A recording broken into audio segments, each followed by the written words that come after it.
Welcome to Storytales. Please like this video and subscribe to Storytales. I hope you enjoy the story. Let's begin. Colton Vance's office had never felt more suffocating. The familiar hum of fluorescent lights overhead seemed to mock him as he stared at his phone's blank screen. No messages from Brielle again. 3 months ago, she would have texted him during lunch, sharing funny stories about the kids or asking about dinner plans. Now, silence had become their new normal that he rubbed his wedding ring, a nervous habit he developed lately. 15 years of marriage, and suddenly he felt like a stranger in his own home. The golden band caught the afternoon light, reminding him of better days of promises made and kept, at least on his end. Heading out early? Tom from accounting poked his head into Colton's office, interrupting his thoughts. Yeah. Colton started gathering his things, shoving papers into his briefcase with less care than usual. Kids have a thing tonight? It was a lie. There was no thing. But lately, he'd been finding excuses to get home earlier, trying to catch. What exactly? He wasn't sure he wanted to know. The drive home felt longer than usual. Each traffic light an opportunity for his mind to wander. Brielle's recent changes played through his head like a slideshow of red flags. The sudden password on her phone, the new gym membership she never seemed to use, the late-night work meetings that left her smelling of unfamiliar cologne last week. He'd found a receipt from La Maison, that fancy French place downtown, tucked in her coat pocket. Date and time, Tuesday afternoon, when she was supposedly having lunch with her sister. The bill had been for two, but his grip tightened on the steering wheel as he turned onto their street. The familiar row of suburban homes looked the same as always. Manicured lawns, kids' bikes propped against garages, the Webster's golden retriever chasing squirrels. But something felt off about his own house, even from a distance. The curtains were drawn in the living room, unusual for this time of day, when Juniper usually sat by the window. Waiting for him, Colton pulled into his driveway, and his heart stopped. A black Mercedes sat in his spot, its glossy paint job reflecting the setting sun like a knife blade. He didn't recognize the car, but he recognized what it meant. All those nights lying awake, all those unanswered texts, all those distant looks across the dinner table, they suddenly made terrible sense that he killed the engine but didn't get out immediately. Through the living room window, he could see shadows moving behind the drawn curtains. His children should be home from school. Silas would normally be at the kitchen table, wrestling with his pre-algebra homework while complaining about his teacher's unrealistic expectations. Juniper would be in her usual spot by the window, watching cartoons and drawing in her sketchbook, the one he'd given her for her 9th birthday. Just 2 months ago, the thought of his children made him move. Whatever was happening inside his house, they shouldn't have to face it alone. He grabbed his briefcase, more out of habit than necessity, and stepped out of his car. The Mercedes' presence felt like an intruder, its sleek lines and luxury badge a statement of wealth that made his sensible sedan look shabby in comparison. The front door felt foreign under his touch, as if the house itself was warning him about what lay inside. The familiar creak of the hinges seemed louder than usual in the uncomfortable silence. No TV sounds, no children's laughter, no music from Brielle's kitchen radio, just the heavy weight of something wrong. "Dad!" Juniper's voice carried from the living room, but it wasn't her usual excited greeting. There was fear in it, a tremor that made his chest tighten. His little girl, who'd never been afraid to call out to him before, sounded like she was calling for help. "I'm home," he announced, his footsteps echoing on the hardwood floors as he moved through the entryway. Family photos lined the walls. Christmas mornings, beach vacations, school plays. 15 years of memories watching him walk toward their unraveling, but he rounded the corner into the living room, and the world tilted sideways. Brielle lounged on their couch, the one they'd picked out together during their 10th anniversary shopping trip, the one where they'd spent countless family movie nights pressed against a man Colton had never seen before. The stranger was tall, muscular, wearing an expensive watch that caught the light like his car outside. His arm was draped possessively around Brielle's shoulders, his fingers playing with her hair in a gesture so intimate it made Colton's stomach turn. Silas stood by the window, his 12-year-old frame rigid with tension. He'd grown so much this year, shooting up like a weed, but right now he looked small again, uncertain. Juniper clutched her brother's hand, her wide eyes darting between her parents, her sketchbook abandoned on the floor. "What's going on here?" Colton's voice came out steadier than he felt. Years of controlling his emotions at work serving him well in this moment. Brielle didn't even sit up straight. She remained nestled against the stranger, and Colton noticed her wedding ring was missing, leaving a pale band of skin that looked like an accusation. "You're home early." "That doesn't answer my question." Colton's words hung in the air, heavy with 15 years of trust, now shattering like glass. The stranger's lips curled into a smirk as he rose to his full height. He was a few inches taller than Colton, his designer clothes and perfectly styled hair screaming money and privilege. "Name's Rogan. Rogan Tate." His voice carried the casual arrogance of a man used to getting his way. Colton ignored him, his eyes fixed on his wife. The woman who'd held his hand through his father's funeral, who'd cried tears of joy at their children's births, who now looked at him like he was a stranger overstaying his welcome. Brielle? She met his gaze with cold detachment, her green eyes once so warm with love now glacial. "Rogan is staying." Her pause felt like a knife twist. "You're not."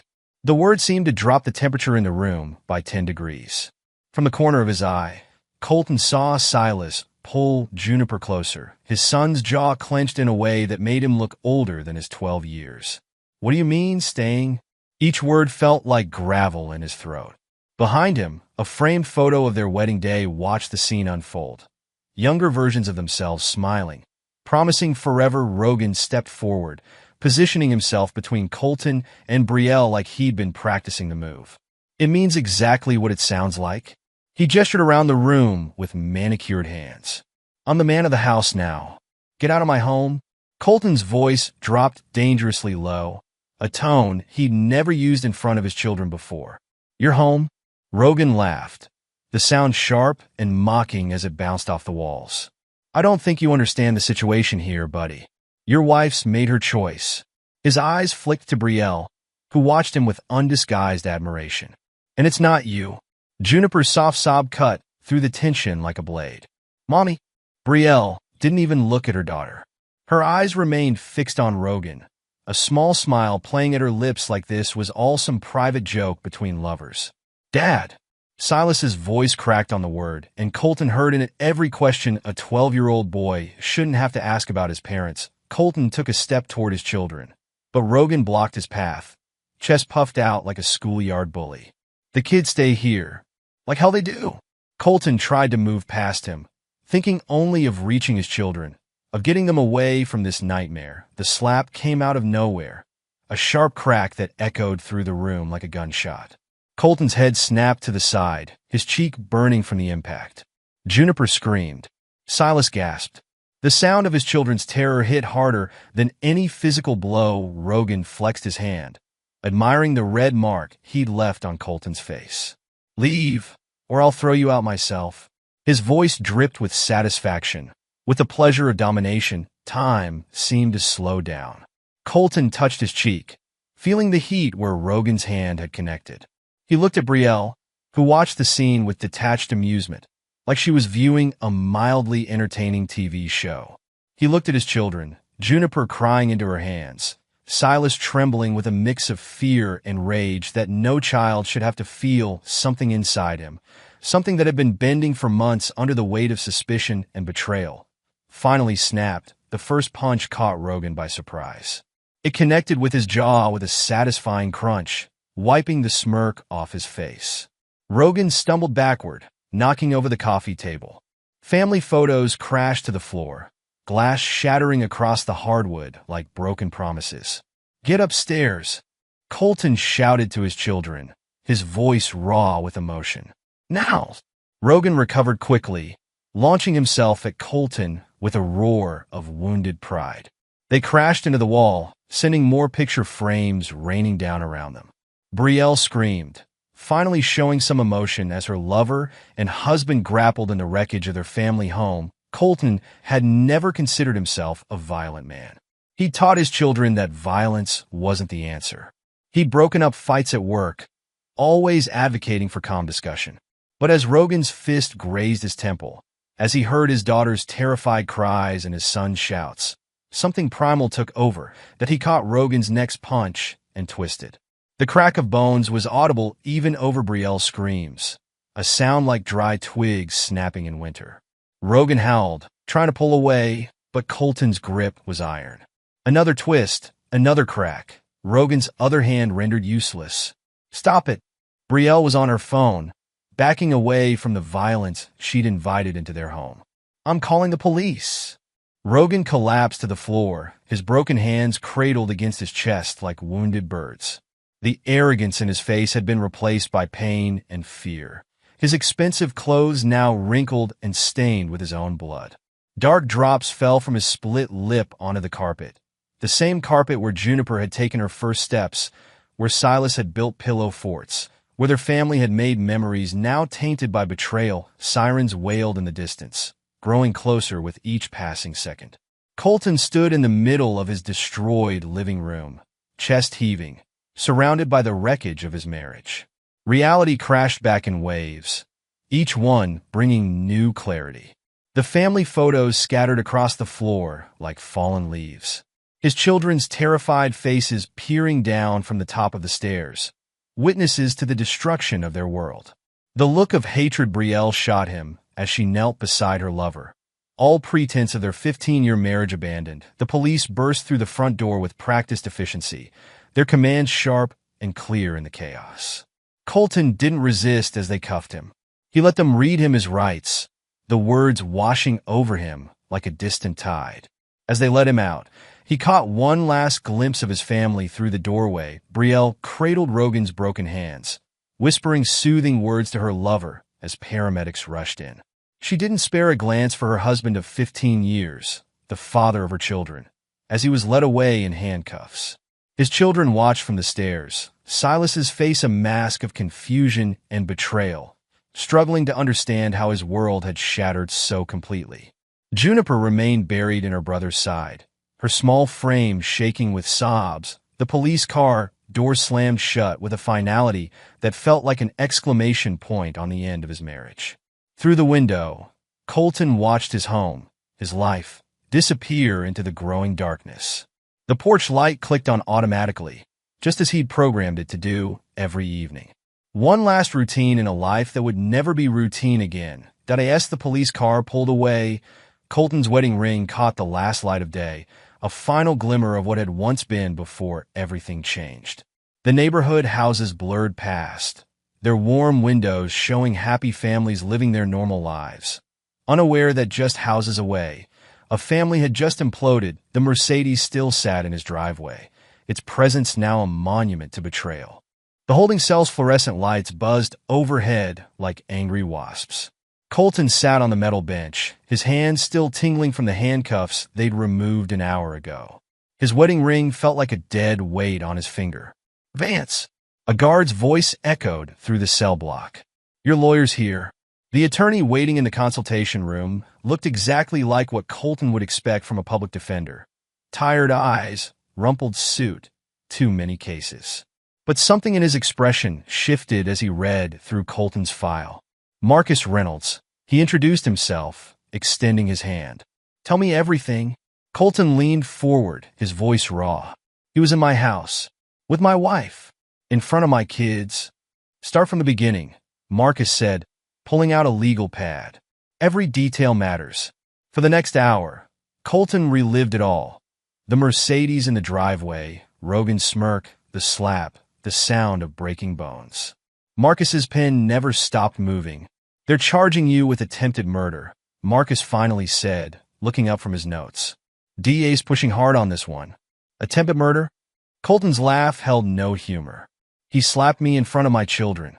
"That's not how your wife is telling it." Marcus's words landed like body blows. "She's backing him up. Says you attacked without provocation." Colton's fists clenched. "She's lying." "I believe you." Marcus closed his notebook. "But we need more than your word against theirs. Your kids." "No." Colton's voice turned to steel. "Leave them out of this. They've seen enough. Then we need something else." Marcus stood, straightening his tie. "I'll start digging. In the meantime, say nothing to anyone. Especially not to Brielle if she comes." "She won't." Bail hearing came 3 days later. Colton stood before Judge Martinez in his orange jumpsuit, listening as the prosecutor painted him as a dangerous man. "Your Honor," the DA argued, her voice sharp with practiced conviction, "Mr. Vance showed extreme violence. The victim required extensive surgery on both hands." "The victim was in my client's home," Marcus countered, assaulting him in front of his children. Judge Martinez peered over her glasses. "Mr. Vance, do you have any prior violent offenses?" "No, Your Honor." Colton met her gaze steadily. 15 years at the same company. Never even a parking ticket. The judge nodded slowly. "Bail is set at $50,000. It took everything Colton had, draining his savings and 401k. But he made bail." Standing outside the courthouse in borrowed clothes, he pulled out his phone. No messages from Brielle. No calls from his kids. "We've got 3 weeks until preliminary hearing," Marcus said, handing him a business card. "Stay away from your house. Stay away from Brielle. Stay away from Rogan." "What about my children?" Marcus's expression softened slightly. "File for emergency visitation. Through the courts, supervised visits only. It's not ideal. It's bullshit. It's the law." Marcus checked his watch. "And Colton? Document everything. Every text, every call, every interaction. We're going to need it all." The courthouse felt colder 3 weeks later. Colton sat at the defendant's table, wearing his best suit, the one he'd bought for Silas's school ceremonies. The irony wasn't lost on him. Brielle entered with her own lawyer, a sharp-dressed woman who probably charged more per hour than Colton made in a week. She didn't look at him as she passed. "All rise," the bailiff called out. The Honorable Judge William Preston presiding. The preliminary hearing began with the prosecution's opening statement. The DA stood, her heels clicking against the floor as she approached the jury box. "Ladies and gentlemen," she began, "this is a case of uncontrolled rage. Mr. Vance didn't just assault Mr. Tate. He tried to kill him. He broke both his hands with calculated precision, showing a level of violence that speaks to intent." Marcus's opening was shorter, more direct. "This is a case of a man defending himself in his own home, protecting his children from an aggressor who struck first. The evidence will show that Mr. Vance acted in self-defense after being assaulted in front of his family." Then Brielle took the stand, that she dressed carefully conservative blue dress, minimal jewelry, hair pulled back. The perfect picture of a concerned mother. But her eyes were cold when they met Colton's. "Mrs. Vance," the DA began, "please tell us about your husband's behavior leading up to the incident." Brielle's voice was steady, practiced. "He was always unstable, jealous, controlling. When he came home that day and saw Rogan, he just snapped." "That's a lie." The words burst from Colton before Marcus could stop him. "Mr. Vance," Judge Preston warned, "control yourself or you'll be removed." Brielle continued as if he hadn't spoken.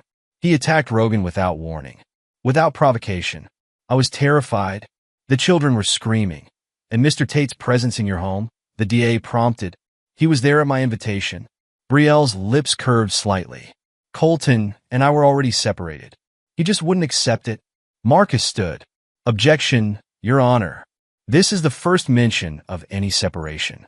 There are no legal documents." "Sustained," Judge Preston ruled. "The jury will disregard that last statement." But Colton saw the damage in the jurors' faces. They were looking at him differently now, seeing the monster Brielle was creating with her careful lies.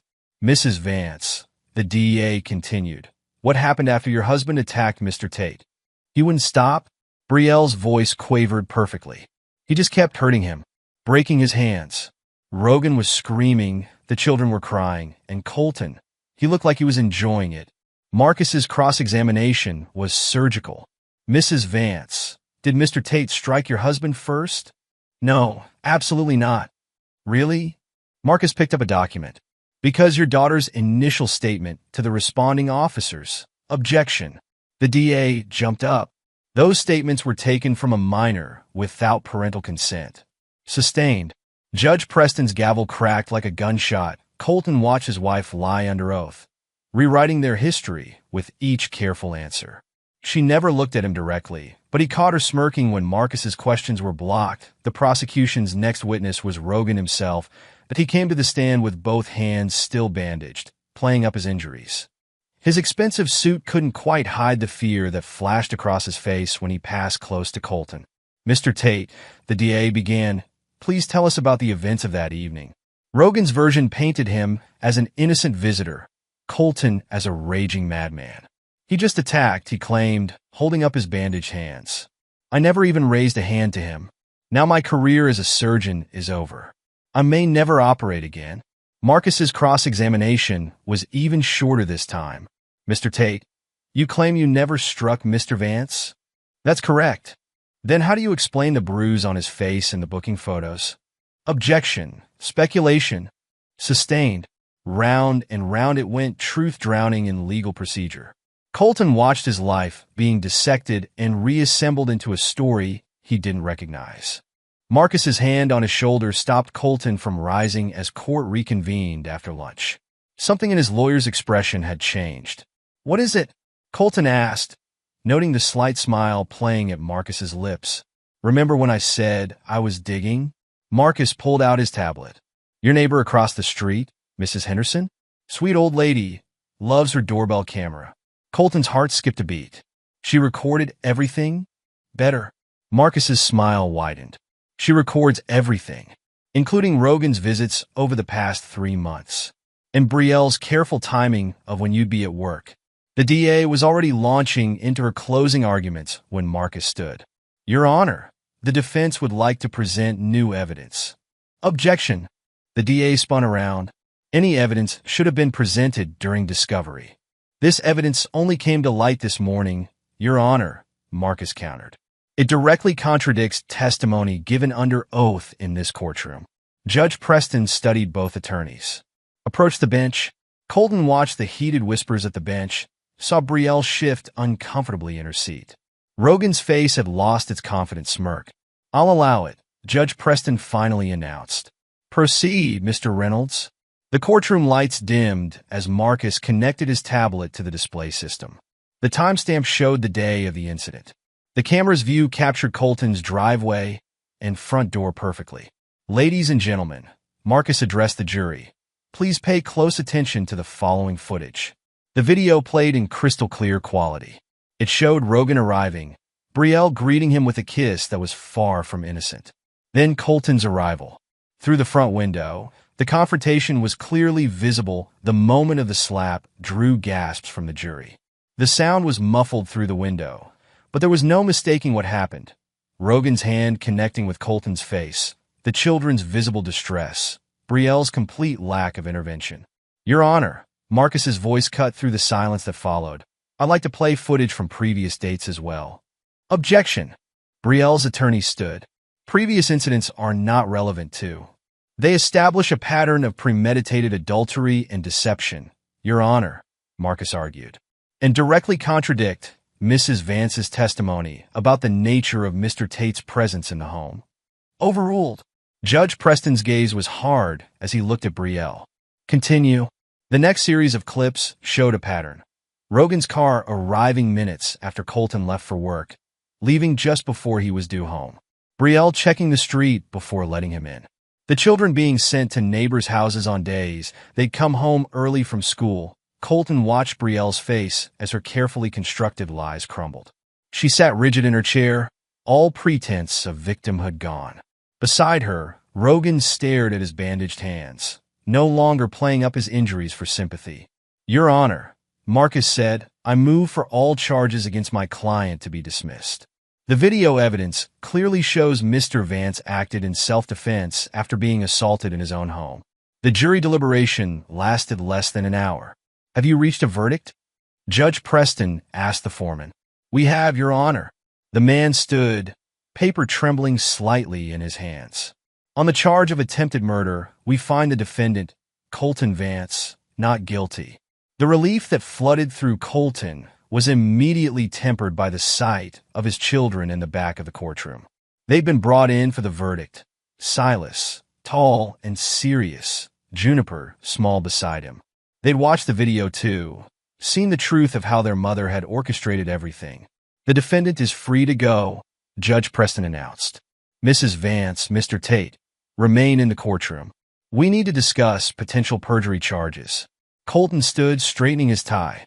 Brielle tried to catch his eye, her composure finally cracking, but he looked straight through her. She was a stranger now, someone he'd never really known. "Dad!" Juniper's voice cut through the courtroom chatter. She broke away from her court-appointed guardian, running toward him. Colton caught her, holding her close as Silas approached more slowly. "I'm sorry," Silas said, his voice rough with emotion. "We should have told someone about him coming over." Colton pulled his son into the embrace. "None of this is your fault. Neither of you did anything wrong." Over their heads, he saw Brielle watching, tears streaming down her face. For the first time, her mask was completely gone, revealing the reality of what she'd lost.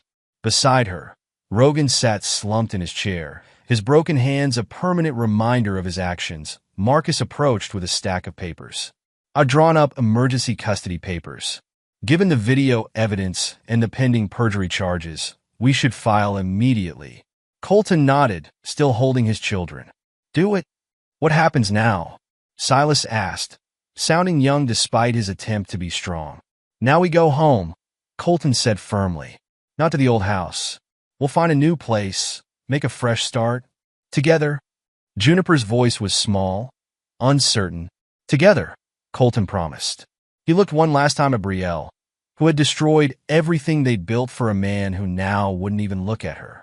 She'd made her choice, and now she would live with it. As they walked out of the courtroom, Colton's wedding ring felt lighter somehow. He slipped it off, tucking it into his pocket. A chapter of his life closed forever. Ahead of him, his children walked in the sunlight streaming through the courthouse windows, their shadows stretching toward a future that was theirs to rebuild behind them. The courtroom doors closed on Brielle's sobs. The family court building felt different from the criminal courthouse. Smaller, more intimate, more final. Colton straightened his tie as he waited outside courtroom C. Marcus reviewing their documentation one last time. "The video evidence is crucial," Marcus said, organizing their files. "But the testimony from the children's therapist will seal it." Colton watched other families pass by broken pieces, trying to reassemble themselves into something new. "How are they doing? The kids?" Dr. Winter's report is clear. Marcus pulled out a highlighted document. Both children express feeling unsafe around Rogan. They've described a pattern of emotional manipulation from their mother. Silas, especially, has been vocal about the courtroom doors opened, cutting him off. Brielle emerged with her attorney, her designer outfit a stark contrast to her haggard face. The months since the criminal trial had aged her years. "Colton," her voice trembled as she tried to catch his eye. "Please, can we talk?" "No." He didn't even look at her. "They're my children too." Her voice rose, drawing attention from passersby. Now he did look at her, his gaze hard. "You should have thought about that before you let a man assault their father in front of them." "I made a mistake." "A mistake?" Colton's laugh was cold. "A mistake is forgetting to pay a bill. A mistake is running a red light. What you did? That was a choice. Multiple choices, every single day for months. You don't understand what it was like." Brielle's voice dropped to a whisper. "Rogan promised, don't." Colton cut her off. "I don't care what he promised. I don't care what you thought you'd get from him. You chose him over your family, over our children. Mr. Vance." The bailiff appeared at the doorway. "Judge Wilson is ready." Inside the courtroom, Silas and Juniper sat with their court-appointed guardian, both dressed in their Sunday best. Juniper's hair was braided, Colton's handiwork, practiced over countless YouTube tutorials since they'd moved out. Silas had grown another inch, his suit jacket already too small. Judge Wilson, a stern-faced woman in her 60s, studied the files before her. "This is a petition for full custody of Silas and Juniper Vance, filed by Colton Vance against Brielle Vance. Is that correct?" "Yes, Your Honor." Marcus stood. Given the events documented in the criminal trial and the subsequent evidence of Mrs. Vance's pattern of behavior, objection. Brielle's attorney interrupted. "My client's personal relationships should not impact her right to see her children." "Personal relationships?" Marcus's voice dripped with disbelief. "She exposed these children to domestic violence. She allowed her paramour to assault their father in their presence. She then lied under oath about these events. Mrs. Vance has expressed deep remorse. Enough. Judge Wilson's voice cut through the argument. I've reviewed the criminal trial transcripts, the video evidence, and Dr. Winter's psychological evaluation of the children. She turned to the guardian ad litem. Ms. Peters, what is your recommendation? The guardian stood, her expression grave. Your Honor, based on my interactions with Silas and Juniper, and in consideration of Dr. Winter's evaluation, I recommend full custody be awarded to Mr. Vance, with supervised visitation for Mrs. Vance at her own expense. Brielle's sharp intake of breath echoed through the courtroom. I'd like to hear from the children, Judge Wilson announced. In my chambers, the wait seemed endless. Colton watched the minutes tick by on the courtroom clock, remembering other waits, hospital waiting rooms when each child was born, school offices before parent-teacher conferences, the living room before Brielle came home from her late meetings. When the children returned, Juniper's eyes were red, but she walked taller. Silas's jaw was set in a way that reminded Colton of himself. Judge Wilson returned to her bench. Her expression softened slightly. Having heard all testimony and reviewed all evidence, I'm prepared to make my ruling. The courtroom fell silent. Mr. Vance, please rise. She looked at Colton over her glasses. This court awards you full physical and legal custody of Silas and Juniper Vance. Brielle's sob broke the silence. Mrs. Vance, the judge continued, her voice hardening, you will be granted supervised visitation twice per month at your expense, contingent upon completion of parenting classes and therapy. You will also be responsible for child support payments. The rest of the judge's words faded into background noise as Colton watched his children's reactions. Relief painted across their faces, washing away weeks of uncertainty.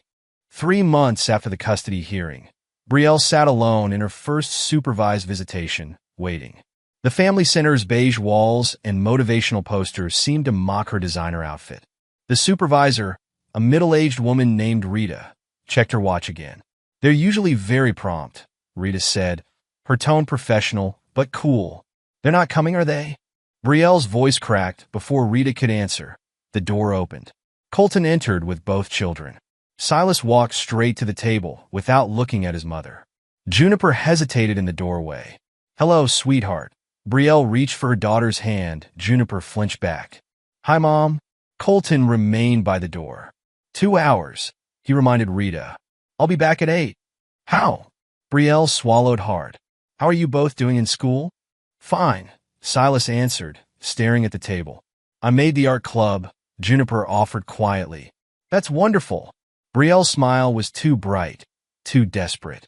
I always knew you had talent. Remember when we used to draw together? We could. That was before. Juniper cut her off. Before you let him hurt Dad. The silence that followed felt like glass breaking. I never meant. Brielle reached for words that wouldn't come. Rogan wasn't supposed to. To what? Silas finally looked at her, his eyes hard. To hit Dad? To try to take over our family? To make you lie in court? It's complicated, honey. Adult relationships. Stop. Silas stood up. Just stop lying. We saw the videos, Mom. All of them. We saw you checking for Dad's car before letting him in. We saw you sending us to neighbors' houses so you could be alone with him. Tears streaked Brielle's perfect makeup. I made mistakes. Mistakes? Juniper's voice was small but sharp. You chose him. Over and over. You chose him over us. The 2-hour visitation lasted 20 minutes. As her children walked out, Brielle remained at the table, designer purse clutched in trembling hands. Watching her choices collect their price, the foreclosure notice arrived on expensive paper, ironic considering its contents. Brielle stood in the foyer of the house she'd fought to keep, reading the bank's polite explanation of how she'd lost everything. Her phone buzzed another text from Rogan's lawyer about medical bills. His hands had never fully recovered, ending his surgical career. The man who'd promised her the world now spent his days draining her accounts with medical bills and pain medication. You said you'd take care of everything. She spoke in her phone, voice tight with desperation. That was before your husband crippled me. Rogan's voice was slurred, probably from the pills. Before I lost my practice. Before the medical board suspended my license. I lost everything for you. No, baby. His laugh was ugly. You lost everything for yourself. I'm just the excuse you used. The line went dead. Brielle wandered through the empty house. The house she'd claimed in the divorce. The house she'd thought represented her victory. Family photos had been replaced by bare walls. Silas's gaming setup gone. Juniper's art corner, empty. Even the couch where she'd sat with Rogan that fatal day had been repossessed. The doorbell rang. Through the window, she saw her former friends Linda and Marie, or rather, their backs as they hurried away from her porch, leaving a charity food box behind. The same friends who'd once envied her perfect life now left donations and whispered about her at PDA meetings. The social circle that had been her pride now treated her like a cautionary tale. Her phone buzzed again, this time with an email from her employer. Words jumped out: company image, moral clause, and termination effective immediately. She sank to the floor, surrounded by foreclosure notices and unpaid bills. Through the window, she could see her neighbor's house, the same house whose doorbell camera had exposed her lies across town. In a modest but warm 3-bedroom apartment, Colton helped Juniper hang her latest artwork. The piece showed 3 figures, a father and 2 children, surrounded by bright colors. There's no dark colors in this one, he noticed, adjusting the frame. Juniper smiled, a real smile that reached her eyes. I don't feel dark anymore. From the kitchen, Silas called out, "Dad, the pasta's bubbling." Coming. Colton hurried to rescue their dinner, navigating around moving boxes they hadn't yet unpacked. The apartment was smaller than their old house, but somehow it felt more like home. "I saw Mom yesterday," Silas said quietly, stirring the sauce. "At the grocery store. She looked different." Colton measured his response carefully. "How did that make you feel?" "Sad, I guess." Silas added oregano, the way Colton had taught him. "But not like before. More like sad for her." "That's allowed," Colton assured him. "You can feel however you need to feel about it." "She made her choice," Juniper said from the doorway, echoing words she'd heard in therapy. "And we're making ours." The pasta was slightly overcooked, the garlic bread a little too brown, but they ate together at their small kitchen table, talking about their day. Silas's upcoming baseball game. Juniper's art club exhibition. Normal family things that had stopped feeling normal for a while, but were finding their rhythm again. "I'm glad we're home, Dad," Silas said suddenly, the words carrying the weight of everything they'd been through. Colton looked at his children, really looked at them. Silas, growing taller every day, finding his strength. Juniper, her smile returning, her sketchbook filling with bright colors again. They'd been through hell, but they'd come out stronger. "Me too, buddy," he replied. "Me too." Later that night, after the kids were asleep, Colton stood on their small balcony. In the distance, he could see their old neighborhood, where Brielle still lived in their former house, at least until the foreclosure went through. He felt no satisfaction in her downfall, no joy in her suffering. Only a distant acknowledgement that karma had its own schedule. His phone buzzed with a text from Brielle. "Please, can we talk about the kids?" He deleted it without responding.